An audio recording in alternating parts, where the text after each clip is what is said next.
Welcome to the Worth Listening podcast, where we focus on having positive and productive conversations around money. I'm your host, Lauren, a 4-time Olympian and certified financial planner. On this show, my guests share their money stories. Everyone has a unique story and experiences both wins and losses when it comes to money. My intent is to give listeners something they can relate to, something that builds their courage to be open and take control of their own money story. When I'm not creating a great show for my listeners, I'm running my company, Worth Winning, where I help individuals and families organize their finances. Check us out at worth-winning.com. All right, now on with the show. So I was just checking the download demographics, and I just wanted to let you all know that we have listeners all over the globe. Shout out to the person who is in the Democratic Republic of Congo listening to the Worth Listening podcast. Yay! Uzbekistan, I see you. Chile, Ethiopia, I see you guys too. I hope each and every one of you are enjoying listening to and learning from others' stories. You're not alone in your financial journey, so don't be afraid to discuss your strategy with someone. If you're not sure who to talk to, my recommendation would be a CFP, like me. Certified Financial Planner. You can learn more by going to worth-winning.com. Today we have Blayne Bristol here to share her money memoir with us. Blayne is a former opera singer who turned her attention to business when she founded Beyond Bridges Social. However, the part of her story that's going to interest you the most is not her success, but the way she found courage to confront a financially devastating time in her life. Blayne was hesitant to be a guest on the podcast because she feels some embarrassment about some of the things she dealt with financially. I know many have made some financial mistakes that they would rather just forget. It's awesome, though, that Blayne kicked fear in the face and decided to share with us today. Her story is one that I think will really motivate you.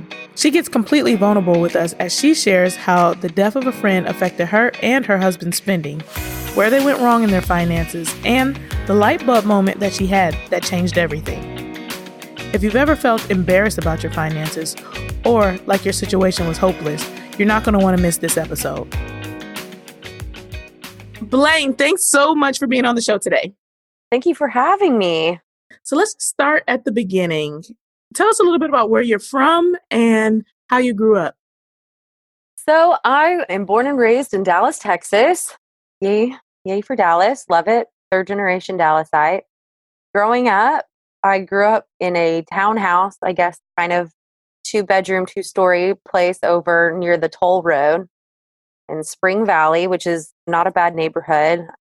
I honestly don't have a lot of younger memories of money or experiences in that regard. I know my dad was gone a lot when I was growing up, but then he does commercial real estate here in Dallas. So most of my memories are him being home in most evenings, and my mom was a stay-at-home mom and just was a sporty kid. Pretty normal childhood in that regard. So you don't have one thing that stands out about your first memory of money, a transaction that your dad was making that you got to see, or your mom at the grocery store, or getting your first allowance? I mean, I'm sure that was happening. And I remember the first time I got $20 and how rich $20 was. And $20 actually used to mean something. Now if it's like 40, don't even bother with it. I remember one Christmas that I got exactly what I wanted, which was a Stretch Armstrong. Do you remember this? Yes. Okay. I got a Stretch Armstrong and some coloring books, and I was so happy with that Stretch Armstrong. And I was outside playing with it. We were with my family up in Amarillo for Christmas, like we usually were. And I left him outside on an air conditioning unit in the sun, and it kind of ruined him. And I was so upset. And I remember being really upset that I kind of ruined him. He didn't fully melt, but he kind of did, because that's what the toy was supposed to do anyway. And I remember being extra upset, and at the time feeling, because I knew it was really special. But in hindsight, I realized, and even after I talked to my mom about it, now 25 years later, maybe a little less, I was like, hey, I remember that Christmas. And she started to almost weep. They had so little money that they were barely even able to give me that. And she was just so upset. She was like, I can't believe you remember that. And I was like, no, I felt terrible because I knew how special that was. And so I guess maybe my young brain had overheard and understood that there was money stressors. And I do have a couple memories of fights at night when I was supposed to be asleep. But my parents really did an excellent job of shielding me from their stresses of not having money. And I just don't ever remember going to the store and them being like, no, you can't, because I guess we just really didn't go to the store. I guess I just wasn't there. They took that option from me being even upset about it. And this is only because I have these memories, but I didn't realize why until I got a lot older talking to my mom about it. And they were newlyweds and had problems with money. And I just didn't know. They protected me from it, which, good news, bad news, because I was protected. Do you think it was talked about between them, even though it wasn't talked about with you, or you didn't see those things directly? Yeah, I just always stayed really busy with school sports and school activities. And I was in the public schools and DISD and then RISD. Honestly, if I needed new shoes, usually the team had it, or there would be a really special occasion where I'd get the exact shoes that I wanted. And that would be it. Not like shoes and gym shorts and blah, blah, blah, like all the matching thing that you would get, but it'd be my basketball shoes. That would be the big thing that I got. And that'd be only what I asked for.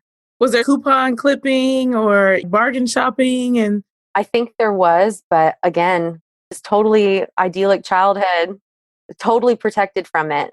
I know that my mom didn't have a car that was hers up until I was maybe 13 or 14 years old. I do remember the first time that they bought a car.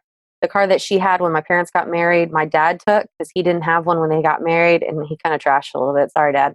And then he was able to buy a truck off a family member. Our family members just kept having to give us cars. I do remember that. And the first time my mom was able to buy her a car was a champagne-colored Aurora. I remember thinking it was the most beautiful, magnificent chariot of a car ever, because we had been rolling around. We called it the Pawpaw car. It was a burgundy on burgundy, burgundy velvet, Oldsmobile Buick, and it stank, and it was one of my grandfather's, and it was just an old man car. It was horrible. And so I remember so much when that car was purchased and what a big deal it was to have a nice car. So I do remember that, but I honestly never equated that to not having money. It was just, these were true luxuries that were worked really hard for. And so that's kind of how I was raised, was you have to work hard for what you get, and your family will kind of help you until you get there, which I guess is still true, believe it or not.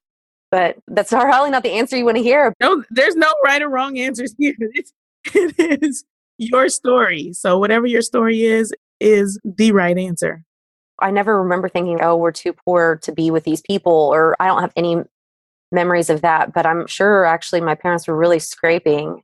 Target was where we always went. It wasn't Target, it was Target. And you can't go into Target for one thing anyway. So we'd be there for 12 days. And that was kind of like our outing. I do remember going to Target a lot with my mom.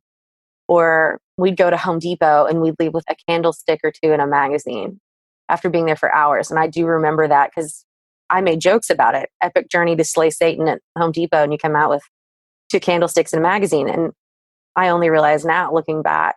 Window shopping.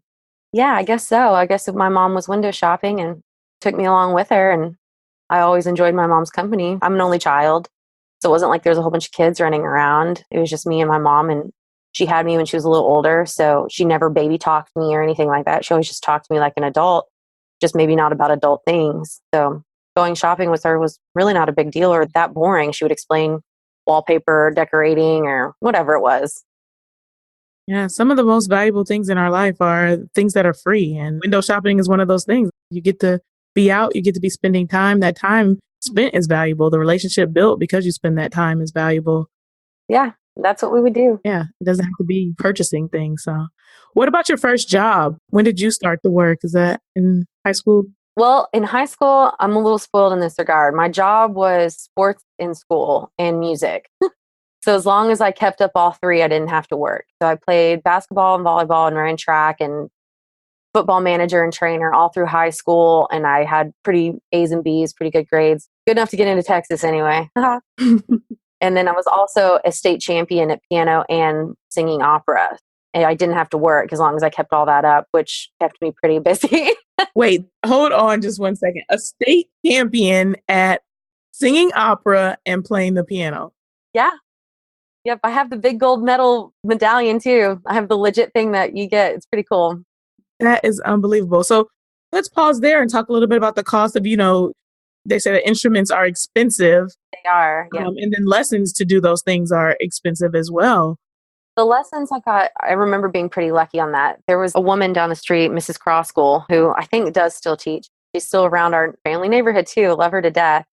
I don't think it was probably more than a few hundred a month for me to play the piano. And it was much cheaper when I was younger, when we didn't have any money. But my mom played piano her whole life. So she really wanted me to be able to read music. That was really important to her and my dad, because my dad's basically tone deaf.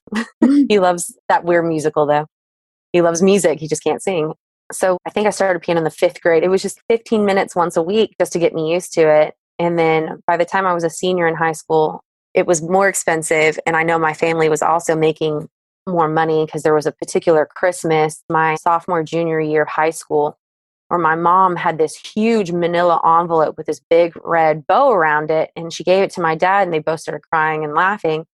And I knew it was about money, but they had never talked about it before. And finally it was, okay, well, tell me what's in that envelope. And it had been all of their debts and bills since they had been married and how much debt they had been in. And it was finally paid off. And so that was a really big deal in our house, of course. So that was the first time I realized that we had been ever tight on money. Unbelievable. And so that's when the more luxury thing. So that Christmas, my dad got that envelope, and my mom gave him this book, The Well-Dressed Man, with some beautiful suits and ties, so he could finally start dressing really well. Because I remember him always wearing black slacks and white crisp shirts. That's all he ever wore. My dad's a really big Greek guy. No one's walking around wondering if Mike Bristol is gay. So we would put him in hot pink paisley, gray suits. We would just dress him because he's a pretty good looking guy. And so we would just put him in any color and rainbows and everything else, and he would rock it, man.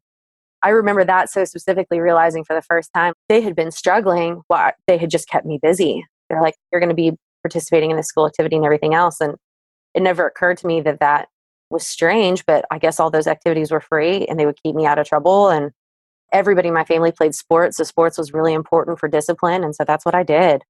Going back to the expensive music, so I got really lucky with my piano teacher. She was fantastic, Mrs. Crossville, still love her. And my mom had an old upright piano for as long as I can remember. She had it well before I was born. And I got pretty good at the piano, particularly in contemporary music. Mozart and Chopin were never my strong suits, but contemporary music, my hands are so big that I could play full octaves with both hands, if not more.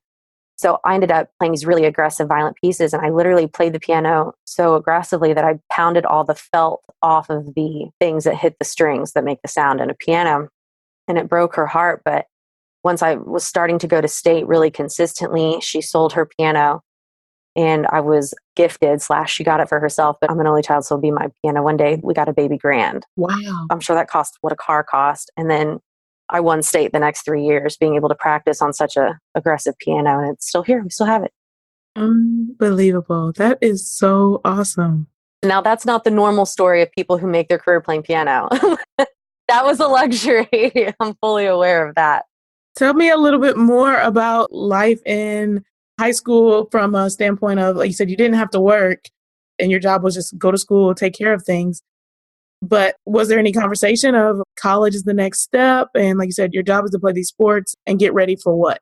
Yeah, it was definitely college. If I had decided to just go straight into the workforce, I think it would have been kicked out of the nest into the cold. But I honestly was never even tempted to do that. I wanted to go to school. I fell in love with the University of Texas at a really young age, and that was always the goal. So kept my grades up, played sports. I mean, I'd get up, I don't even know what time I'd get up. School started at 9, thank God. So it wasn't like I had to be there at 7, but usually practice in the morning, school until 2 or 3, practice again, piano 1 or 2 nights a week, voice 1 or 2 nights a week. I had a boyfriend at the time, go spend some time with him.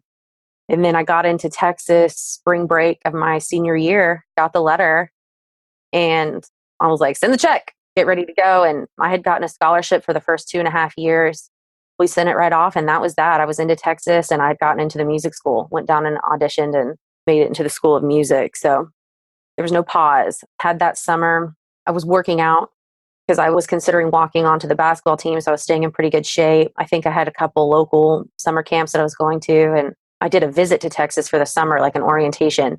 And when I was down there, I ended up meeting up with a lot of people in the radio, television, film school, which of course I was also interested in as my artistic personality. And so I got hired as a free student, of course, to come be in a film that they were shooting before school even started. So I left for school 2 weeks early. So I had to go bum around with my godmother who lives down in Austin and figure that out. And they weren't going to let me take my car. I'd gotten a car as a gift from my junior year when I won state again, which I also understand was a luxury.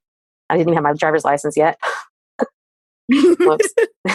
Sorry, Mom and Dad, you kind of broke the law there. Whoopsie. Anyway, so they weren't going to let me take my car because we don't think you're responsible enough yet, and Austin's small enough, which was true. But because I had to go so early, they had no choice. Haha. Because I love driving. Some people meditate. I go for long drives at night. That's how I calm my brain down. So I was off and running. They moved me in. I lived in a great, great house called Hardin House. It was all girls housing. It's where my mom lived when she went to Texas.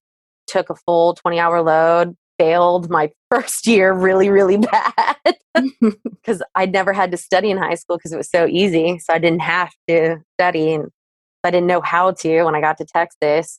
So what did money look like at that time for you? Usually this is the time where you go off to college. I'm a grown up. I'm an adult. Even if we depend on our parents, you still have the ability to be able to make decisions on your own a lot more because they're not directly there with you on a day-to-day basis. So what kind of things were you thinking about managing money in your own head at that time, or conversations you were having with your friends? Well, my dad and I, when they moved me in, opened my first bank account. My mom had gotten me a credit card very young to start building my credit history, which I thank her for to this day, because it ended up saving me and my husband's lives from being in bankruptcy down the road because I had such a long credit history. But we opened my first bank account, and I kind of got an allowance. I think it was $800 a month for extra groceries. But where I was living, I should not have been spending all of it. Everything was taken care of. That was kind of just for emergencies and gas if I needed it. And so it was given to me with the thought that I needed to be saving for extra books or school supplies or whatever it was. And I think it was my book allowance as well. And so that was it for the month. And my first 2 years of college, I never spent it all because I couldn't drink yet. Let's be honest. But then what had happened was... But see what had happened was...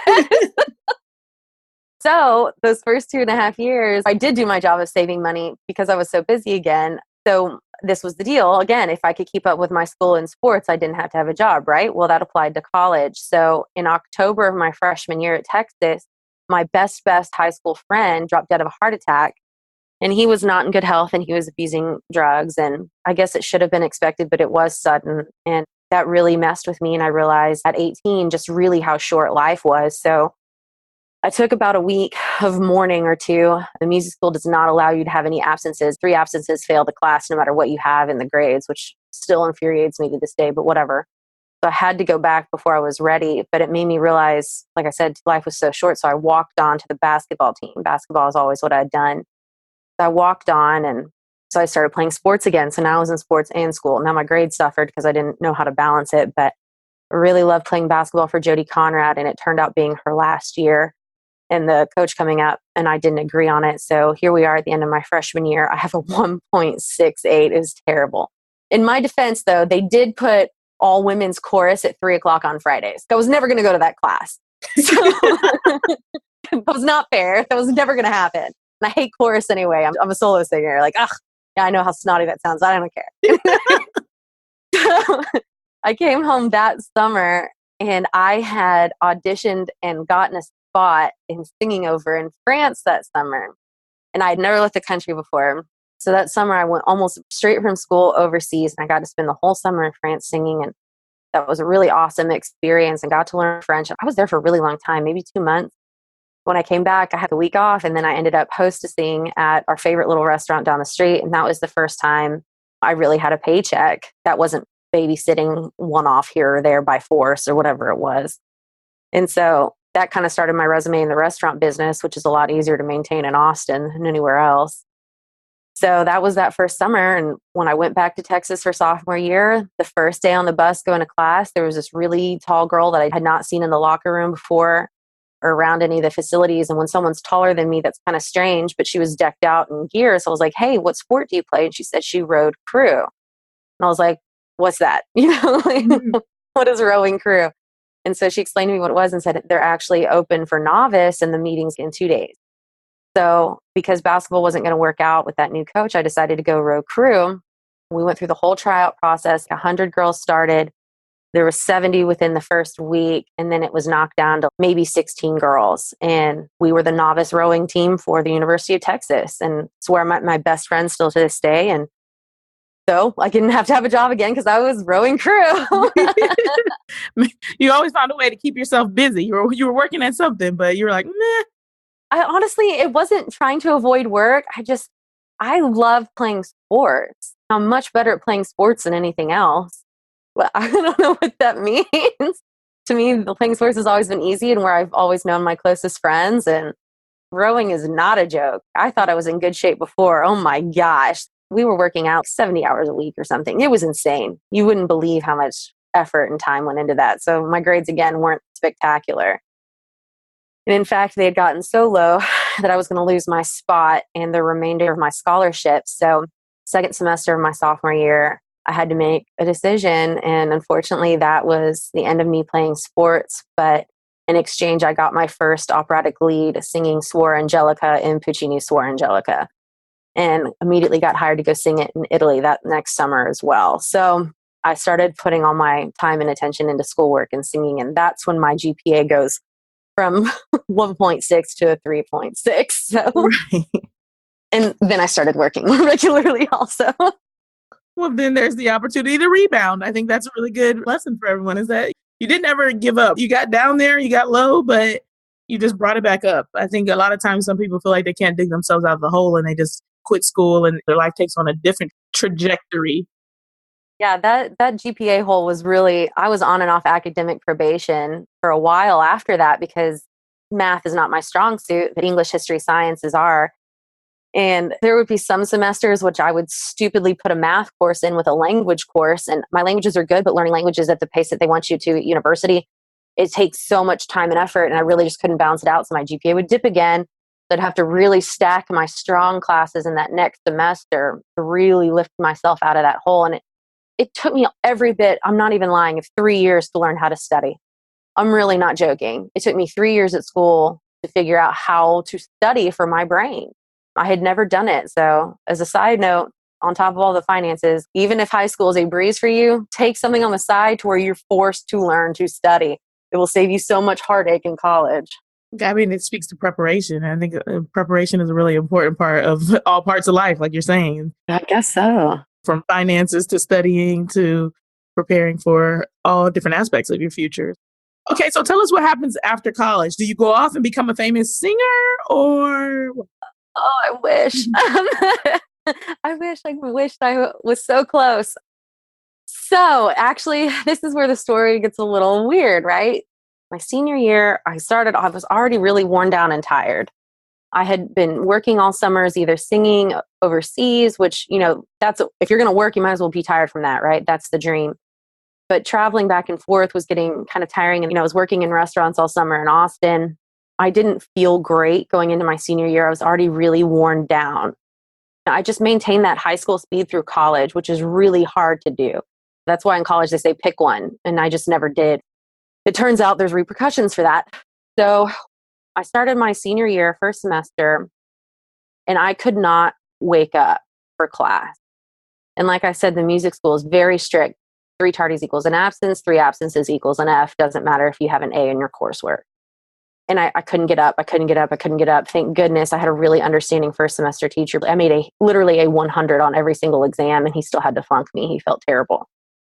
And I just couldn't wake up. I would come home and I would crash. It got to the point where I would literally get up, eat, go to a class, come back and fall back asleep. I was sleeping 20 hours a day. And I kept telling my mom, I'm so tired. I'm so tired. I'm so tired. So she came down to Texas. A good friend of mine played volleyball there. So I was meeting her over at a volleyball game. And she said when she saw me walk in that she knew that something was terribly wrong. She brought me home that next week. I had literally slept from August to October. I had gained 50 pounds, my skin, everything. I was starting to turn a little jaundice. I went through all these tests and it turned out that a part of my thyroid had completely crashed. So after pushing my system so hard for all these years, my body said, I'm too tired and sat me down, basically.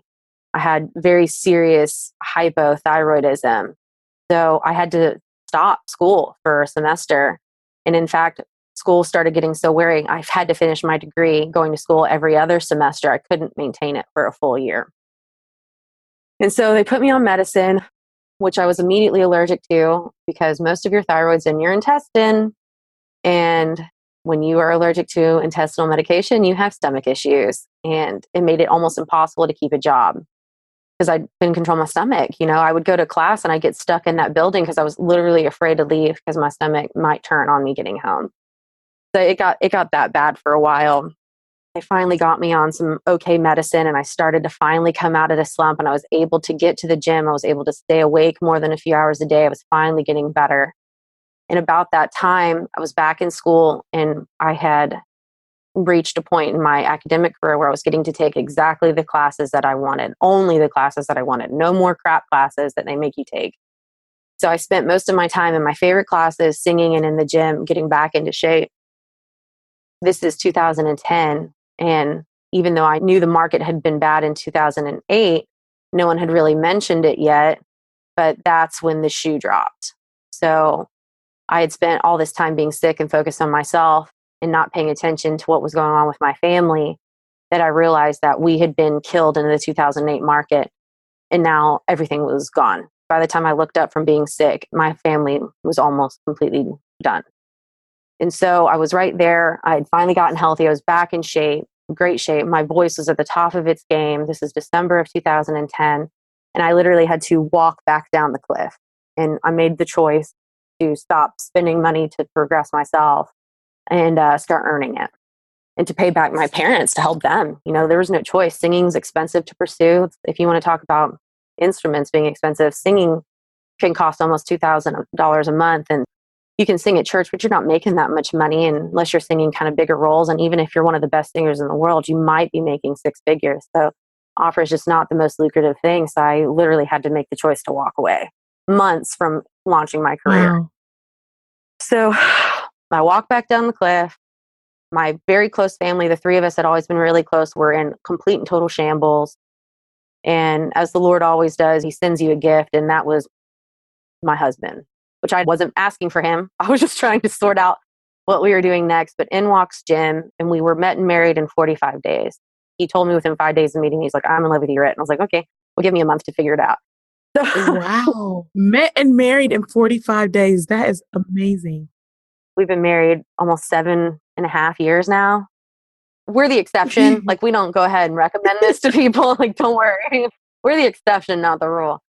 But he came in and Jim is just like okay, let's not eat the steak all at once. Let's take one bite at a time. Let's sort this out. Let's get you separated so you aren't costing your parents any money. Let's go. And he came in and just managed it in a really crazy way just because of his personality. Now, he was, quote, rich right now because he was first year in the Army out of West Point. So he's making, what, $36,000 a year, working 16-hour or more days. He was so rich to me because I'd never realized I just only needed to make a few $100 here and there to go hang out with my friends and have fun and keep my credit card paid. That's all I ever had needed.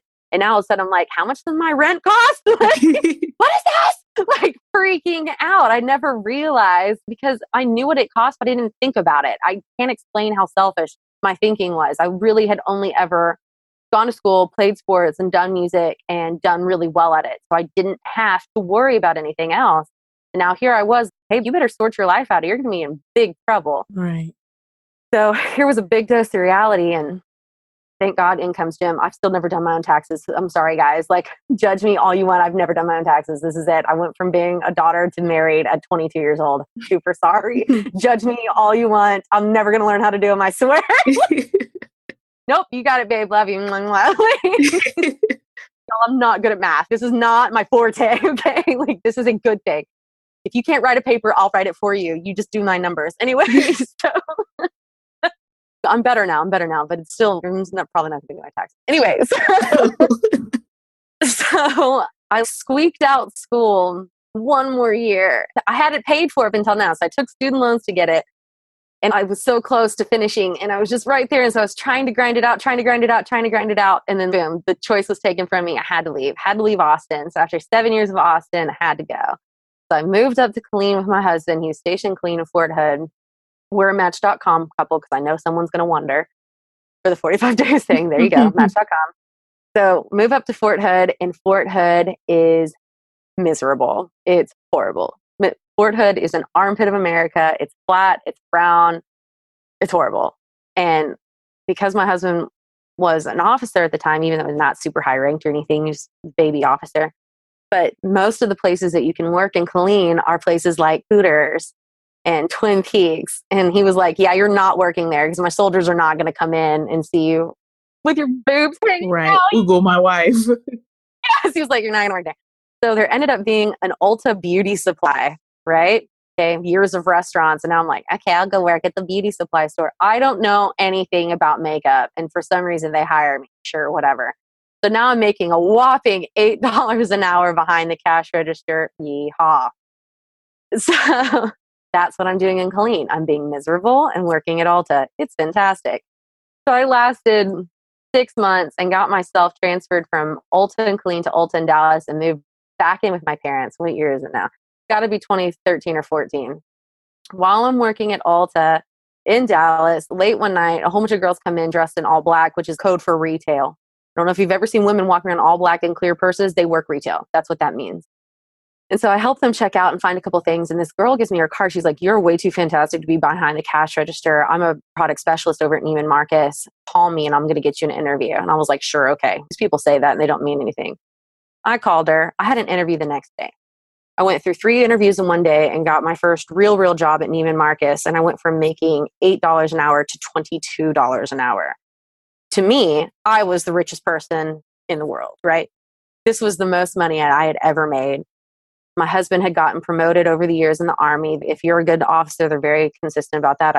That is good. And so by the time Jim and I had reached this point in our lives, 2014, we decided to send ourselves on a honeymoon and that we were going to start trying to move to Dallas in some sort. I think Jim still had a year left in the Army. So I worked for Neiman's and we finally took our late honeymoon and went to Europe for 3 weeks. And everything was fantastic. It was wonderful. We were able to pay for it for over a year and a half. We bought our tickets really early and thanks to like booking.com, and we were able to pay for it slowly but surely. And we just had all this money. I had an apartment in Dallas. He had the house in Killeen. We had roommates in both spots. The guys would come and go every weekend. It was fantastic. It was the perfect situation. Went from Neiman's to Macy's, which was an interesting experience. And I was running all of wedding and gift registry for Macy's and DFW. Jim was starting to get out of the Army. My parents were still kind of struggling, so we were able to help if we could, which to my parents was just about the worst thing in the world. That's what family's for, right? Money is always going to be flexible. Sometimes you're going to have it, sometimes you're not going to have it. And so they were finally coming up. We were finally coming up. Jim's getting out of the Army. We're about to start our real lives. No one's in college anymore. No one's in the Army. No one's being told what they have to do all the time. So he gets this job interview in New York City or outside of New York City. We go up there, we meet the owners of the business. Everything seems great. It's going to be kind of a team effort. We're really looking forward to it. I've never lived anywhere but Texas. I'm pretty excited. He went to West Point. He knows upstate New York really well. We're really pumped. So his birthday comes around in 2015 in August. We're in my best friend's wedding. All of our stuff is packed. I move into my parents' house just for a couple days to get situated. Jim drives to New York. I'm supposed to drive up later with him with the dog. And it never happened. He moved up and all of our stuff up there, and then we got stuck. The job wasn't what it was supposed to be. I had quit my great money-making job, and we went from making $6,000 or $7,000 a month to 25, but with $7,000 bills. Wow. Unbelievable. Yeah. And we maintained that for 3 months, and he came back for another wedding we were both in, and he said he started bawling the minute he flew over Love Field. He was like, it's going to take everything in my being to go back and get my car. That's the only thing he went back for. Wow. So he goes back, gets his car. The day that he leaves, it had started snowing. So he was like, yeah, I'm out. He drives a Mini Cooper too, by the way, guys. That wouldn't have been great in upstate New York with the hills. And anyway, so he drives back. November 1 hits. We have absolutely zero money. The whole time I was supposed to be going out there, I kept waiting. I wasn't making any money either, waiting because I didn't want to get a job just to leave it. So we get here, November 1 hits, and we're looking at our bills, and we're basically deciding which ones we're not going to pay. And by the way, I'm still in my parents' house. He comes back, he moves into my parents' house with me. And so we're quietly talking about this, and my mom overhears us, and she goes, "You're not skipping bills. It keeps up with you for 7 years. You can't miss a bill. You can't miss a bill." And we're looking at her like, "What would you like us to do?" And so we go talk about it. And it's literally down to the next few hours of these bills are going to hit and we're going to be screwed. And she comes in and hands us a check for $1,000. No questions asked, no payback, just gives it to us. Breaks my husband's heart. We cash it and we pay all of our bills. And he started a job December 1. So we made the next month. And if she had not given us that, the even longer repercussions of everything we had just done, I can't even imagine. Our credit score was already 400. That would have just set it into, you might as well quit. She saved our credit and everything else. And we had perfect credit until this happened. We both had almost 750s and we literally had 400s now. So that was December of 2015. It wasn't pretty. We had probably over $100,000 worth of debt. And my student loan that I'd taken to finish college was $24,000 when I left. And it currently is $60,000 and growing. So a big chunk of that 100,000 was student loan debt, or? Oh no, that was just extra. Got it. Everybody need to take a break. It's horrible, right? I need a break. But you're here today and you got it all figured out. Well, I'm never going to say that. That's silly. I got it all figured out, please. All right. So tell us, where are you today? All right. So not counting student loans, I just pay no attention to that one over there. That just lives over there because all of us are going to have those forever, right? But for all of our credit card debt, the loans that we had to take out to get back from New York to get our stuff out and the storage of everything, our cars, all the extra credit cards we had to take out and max out and extend our credit and max out, everything was at 23% or higher. And then, like I mentioned, 2016, we actually did not save any money or have a plan. I was working, but my husband's best friend was murdered. I figured if we lose a good friend every 10 years, between the two of us, we're doing okay. That was his first close friend that he had lost despite being in the military. So that was really hard. But at the end of 2016, I was reading this book called The Richest Man in Babylon.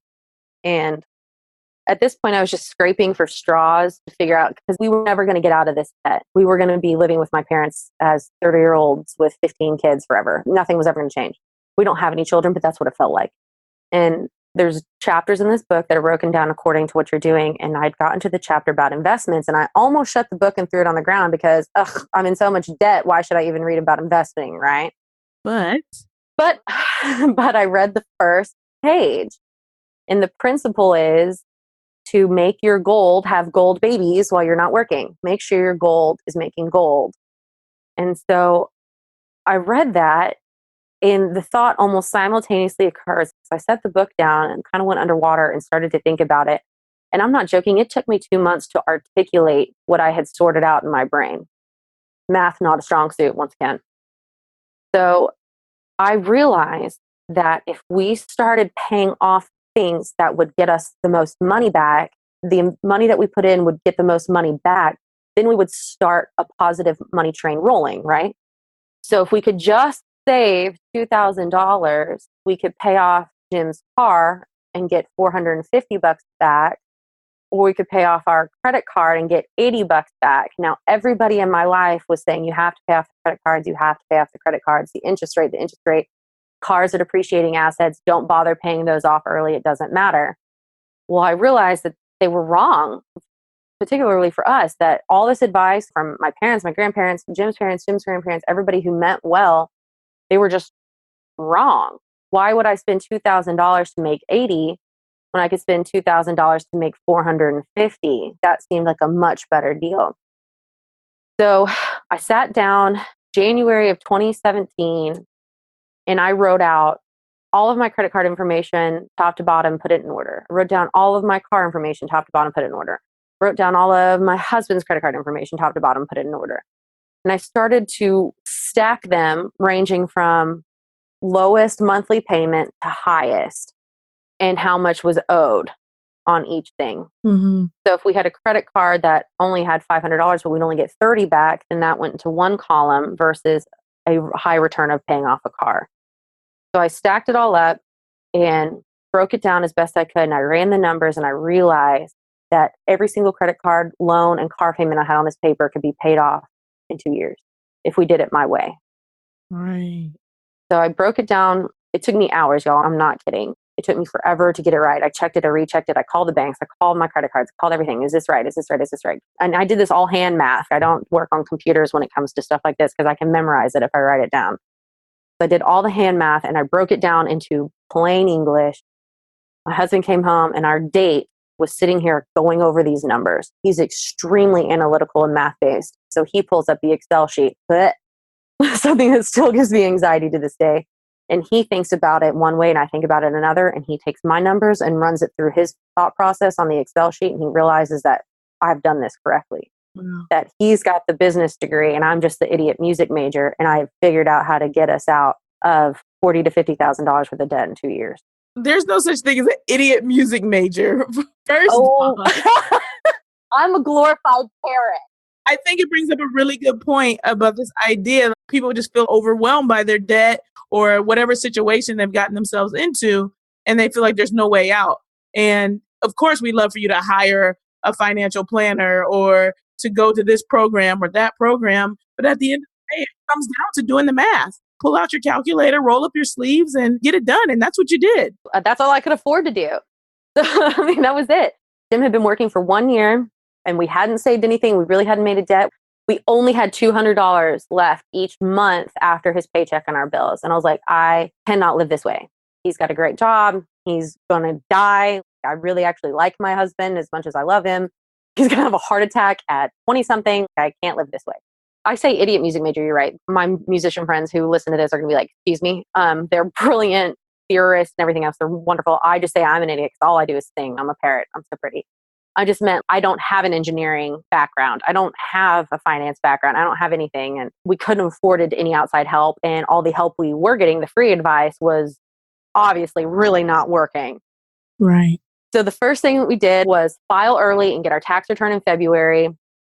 And like I said, Jim does the taxes. So he does the tax return. And after we pay TurboTax and everything, what's the number that we get, Lauren? $2,000. Please tell me you just spit water everywhere. I totally did. My mouth was completely full of water when you said yes. that. I'm like, it's my turn to talk and I can't. I can't swallow this water. Perfect. I'm so glad. Awesome. But yes, altogether, we got exactly $2,000 back. This number that I'd had in my head since October, so 3-4 months on praying and planning, here comes the exact number we have to not just get the ball rolling, but to launch this idea that we thought was going to take us a few months, right? It was going to take us 4 months to even launch the plan. And here we go, boom, right off the bat.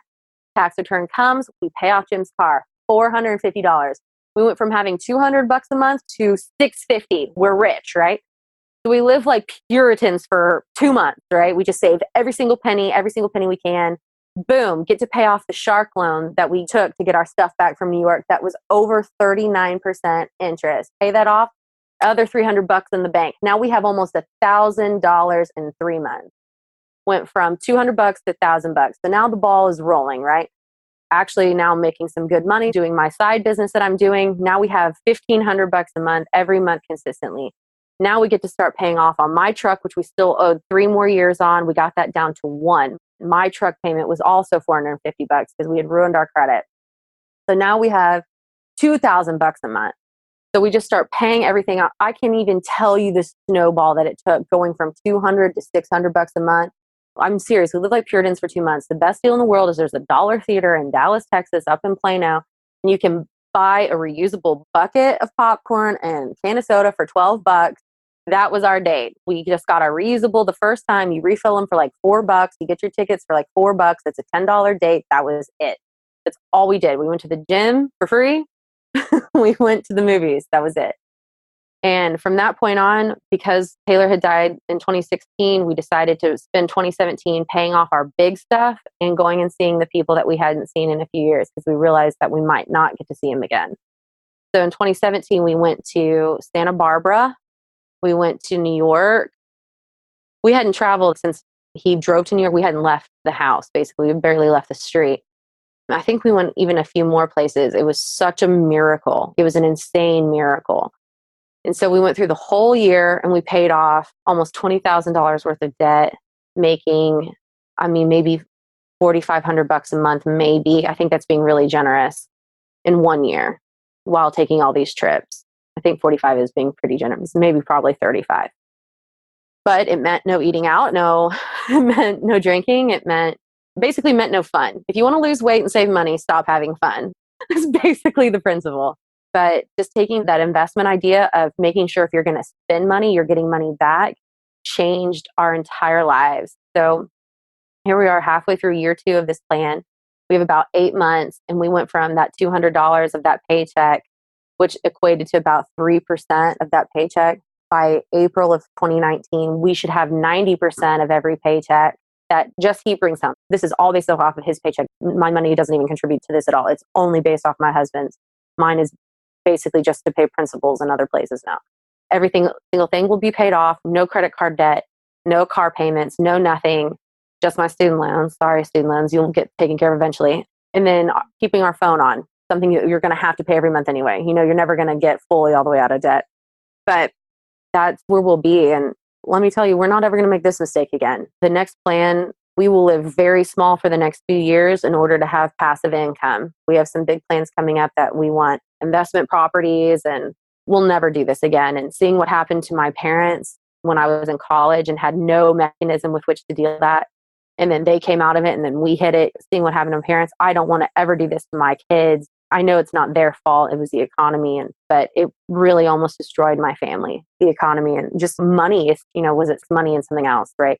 No one can ever talk about it. And that money thing and not talking about it and letting it sideswipe our family and no one really knowing how to do with it until it was almost completely too late. I mean, within hours, I will just never make that mistake or their mistake or our mistake ever again. We overextended ourselves and weren't saving, and we were young, and we had these 2 homes, and we always had people in it. We always had people over. My husband and I are way more about spending the money on fun than saving. That's both of our personalities. We had money when none of our friends did. So we bought them beers or whatever it was. We just wanted to spend time with them. That didn't matter to us. And we hid for several months after we lost everything and then some, because we were so embarrassed. And I got to say, our friends really rallied around us. They're like, look, now we have money and y'all don't. Let us kind of take care of you.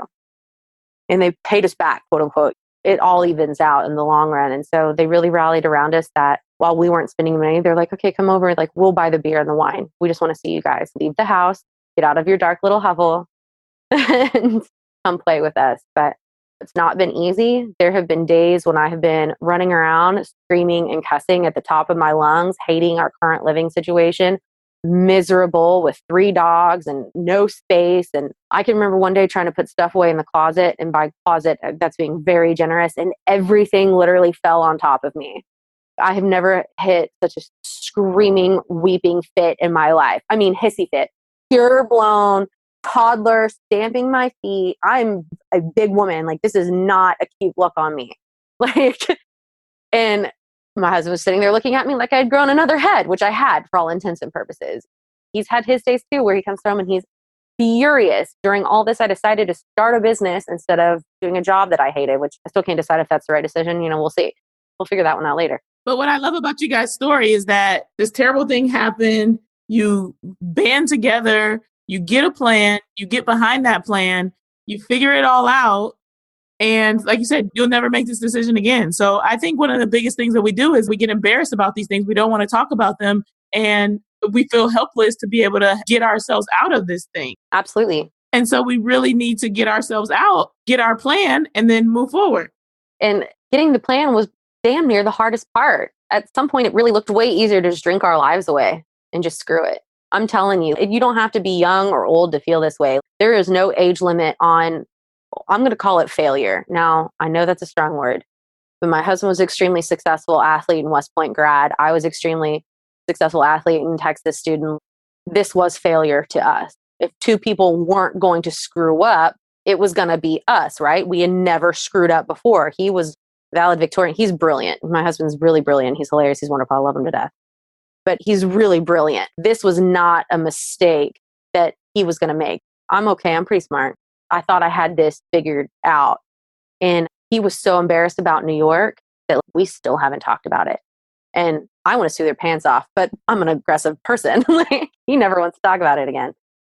But he was so mortified, and I wanted to protect his mortification. What I didn't know until 6 months later is things were so dire there for a couple months when he was in New York. He was like, yeah, I basically just had beer for dinner every night.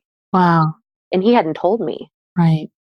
And I was like, I would have gone and hooked before I let you do that. Why didn't you tell me? And he was just so embarrassed that he didn't even let me know. And when I started to make this plan, I still have every number memorized. Now I'm not good at math, but I can do calorie and money math almost instantly. I would start to talk about it because it was constantly in my brain. This was my job now, getting us out of debt, right? And he would be like, you have to stop. You're putting a knot in my stomach. And I was like, look, we can't be like that. We can't feel embarrassed to talk about money or sick to talk about money just because it's not great right now. We have to get over that and feel really confident at all times in the plan. If we have the plans, the good plans, let's trust the plan. And so now we're just now to a point where I can bring up Monday on a Sunday afternoon. He's like, oh, that's a good idea. Okay, let me run that into the Excel sheet. Whereas 2 years ago, if I had said that, it would have freaked him out just because it was such an embarrassing thing to talk about. And really, you wouldn't think that 3 months could set your entire financial plan back 3 years. But that's exactly what happened to us. It only took 90 days to destroy our credit, to destroy our financial plan. We were really quickly forward moving, 25, 26-year-old, making a lot of money. We were on a great path to owning a home and the dream, right? We were on a really rapid path to being really successful at a really young age. And 3 months set us back until now we're in our 30s. And I got to say, it's a very humbling experience. If we hadn't learned this lesson, we might have gotten hit at 40 with kids, and it would have been a lot more traumatic. I think the Lord did this to us for a very specific reason, and that was to slow our roll a little bit. I think we had too much confidence and when we had no knowledge base for it. And he was raised lower middle class out in Mississippi. Turns out I was lower middle class here in Dallas. I just didn't know it. But lower middle class in Mississippi and Dallas are apples and oranges. Mississippi is not the strongest wealth state. So he had a better understanding of needing to save money than I did, but we both had these huge personalities of spend it now and have the memory. And our plans that we had then are not our plans that we have now. Our plans now are 50 years long, immaculately researched, and well planned beyond belief. And we are much more patient. Our friends are buying homes for their kids and their big investment, their 30-year homes. And they're like, what are you going to do? And we're like, probably buy a 1-bedroom apartment. They're like, what? They don't understand it all. I'm like, watch, our plan is a lot slower now. That is so good. I think sometimes you have to have that setback to be set up for something. And if life had continued on the awesome path, maybe things wouldn't have turned out. You kind of had this rude awakening, and it was. That thing was the thing that changed your life. And now it sets you up to probably be wealthier than you might have been in the past because you didn't have that dramatic moment that caused you to make a change. Yeah, I mean, I'm a big believer in failure now. It was always my biggest fear before. And turns out it was for a really good reason. Failing sucks. Failing sucks really bad, particularly if you haven't really fully failed before. In sports, you fail small. If you lose the game or you miss the shot or you screwed up the play, they're failures. They're little failures that help train you for the big ones. They feel big at the time, but they're really not. They're really just helping you. You played the wrong note. You sung the wrong note. You executed badly. You did bad on a test. The little failures. But I really had not had the boom lowered on me until this moment. And I did not handle it well for 8 months. I was not a pleasant person to be around. I can't even believe my husband dealt with me. I fully blamed him. I was horrible to him. And he was at the point, he was like, are you going to yell at me tonight? I was like, oh, your wife sounds awesome. They say the 3 biggest things that you can do to challenge your marriage is have a funeral, move, and plan a wedding or something, right? Well, all that happened to us within 4 months. Wow. We had everything, funeral, cross country. And we are 2 gnarled trees clinging to each other for dear life. We're not pretty trees that are wistfully dangling over anything. No, we're the ugly tree hanging off a cliff, twisted together, leafless. That's us right now. But the roots on that bad boy are pretty damn strong. And so we can get into a rip-roaring fight with our personalities. Don't get us wrong.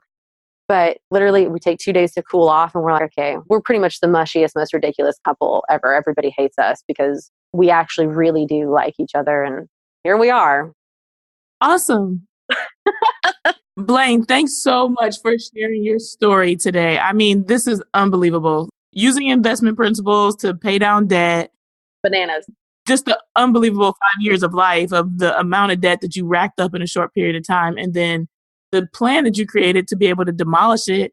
You said work through it with your husband and still be together and be happy. Like you said, that mushy couple. Like you have killed it today. I think so many people are going to be so inspired by your story. Thank you so much.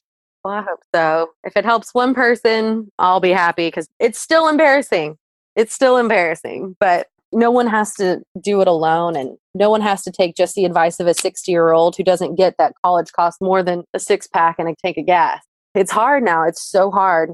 So let's wrap up with you shouting yourself out. Tell us how we can support you, what it is that we can do to help you be awesome at life.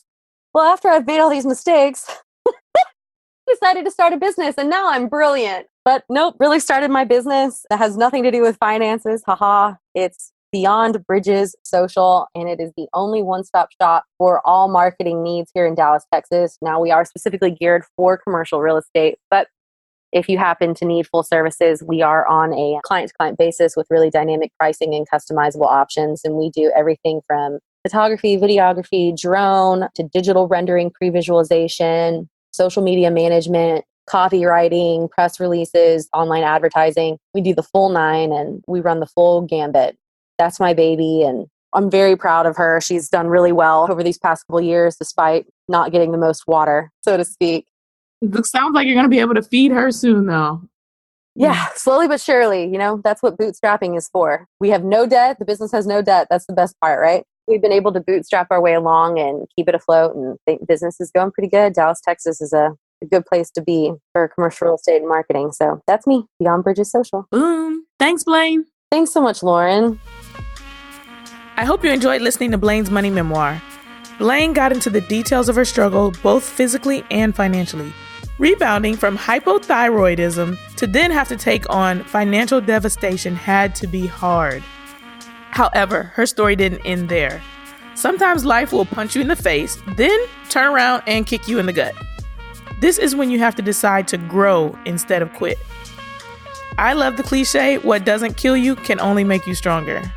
Because when you find yourself in a tough spot, you need to just remind yourself, I'm not dead, so I must be getting stronger. And then start moving forward. Our word of the day is something that Blayne mentioned at the end of our conversation, bootstrapping. The dictionary definition is to get oneself or something into or out of a situation using existing resources. Blayne isn't getting out of debt because she hit the lotto or found a job with a huge pay raise. Instead, she figured out how to use the income she already had to dig her way out of the hole as quickly as possible. If you feel like your financial situation is hopeless, I promise you that it is not. You just might need a new perspective. Get your mind right and get out of that hole. If you have financial questions, suggestions for guests, or would like to share your own money memoir, please contact us through our website, worth-listening.com. Thanks for tuning in today. We hope you found this episode worth listening to.